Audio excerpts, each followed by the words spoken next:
Hi எல்லாருக்கும் வணக்கம். இன்றைக்கி நம்ம வீடியோவில் என்ன பார்க்க போகிறோன்னா பூஜை சாமானம் டிப்ஸ் தான் பார்க்க போகிறோம்.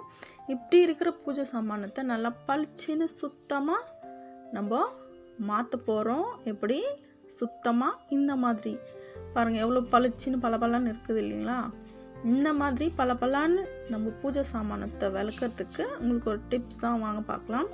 ஃபஸ்ட்டு ஒரு நெல்லிக்காய் சைஸ் புளி எடுத்து சுடு தண்ணியில் நல்லா அதை வேக வச்சு கொதிக்க வச்சு எடுத்துக்கணும். அந்த சுடு தண்ணியில் அந்த புளி நல்லா வெந்து திக்காகிடும். அதை கரைச்சிட்டு நம்ம ஆறினோன்னு கையால் கரைச்சிட்டு நம்ம டீ ஃபில்ட்ரு பண்ணிடுறோம் இல்லையா, அதில் ஃபில்ட்ரு பண்ணிவிட்டு அது கூட சோடா மாவு, குக்கிங் சோடா மாவு இல்லையா, அது ஒரு டீஸ்பூன் இல்லைன்னா ஒரு 1/2 டீஸ்பூன் போட்டுக்கோங்க. அது நல்லா பொங்கி வந்ததுக்கப்புறம் நம்ம பூஜை சாமானத்தெல்லாம் எடுத்துகிட்டு அதை போட்டு தேய்க்க போகிறோம். அது கூட நம்மளுக்கு தேவைன்னா கொஞ்சமாக சோப்பு ஆட் பண்ணிக்கலாம். நம்ம பாத்திரம் துலக்குறோம் இல்லையா, அந்த சோப்பு அதில் போட்டு விளக்கலாம். ஏன்னா ஆயிலெல்லாம் இருக்கும் பார்த்திங்களா, விளக்குலலாம் அதெல்லாம் பிசன் ஒட்டாமல் நீட்டாக கழுவி எடுக்கிறதுக்கு இது சோப் யூஸ்ஃபுல்லாக இருக்கும். பாருங்கள், அதை தொட்டு தொட்டு நல்லா தேய்க்கலாம். என்கிட்ட க்ரீன் கலர் ஸ்க்ரப்பர் இல்லை, அதனால் நான் ஸ்டீல் ஸ்க்ரப்பர்லேயே தேய்ச்சிருக்கேன். பாருங்கள் இவ்வளோ பளபளன்னு இருக்குது. இந்த மெத்தடில் நீங்கள்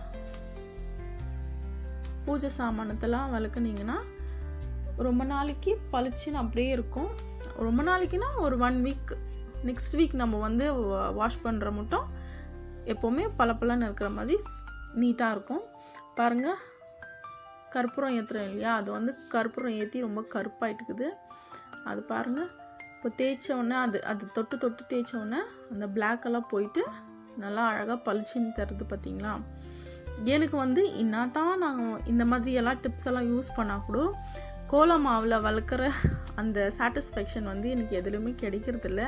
அதனால் இதை நான் போட்டு நல்லா தேய்ச்சிட்டு அதுக்கு மேலே நம்ம கோல மாவு இருக்குது இல்லையா, அந்த கோல மாவு எடுத்து அது போட்டு தேய்க்கணும். பாருங்கள், வெறும் இந்த புளி தண்ணி மட்டும் போட்டு வாஷ் பண்ணி இவ்வளோ பளிச்சுன்னு இருக்குது. இருந்தாலும் எனக்கு அந்த கோல மாவு போட்டு விளக்குனா தான் ஒரு சாட்டிஸ்ஃபேக்ஷன் இருக்குது. அதனால் நான் இதெல்லாம் போட்டு அப்ளை பண்ணி தேய்ச்சி வச்சதுக்கப்புறம் கொஞ்சமாக கோல மாவு எடுத்து நல்லா பூஜை சாமானத்தெல்லாம் போட்டு நல்லா தேய்ச்சி அதுக்கப்புறம் கழுவி வச்சோன்னா சும்மா பளபளன்னு பளிச்சுன்னு இருக்கும் எல்லா பூஜை சாமானும்.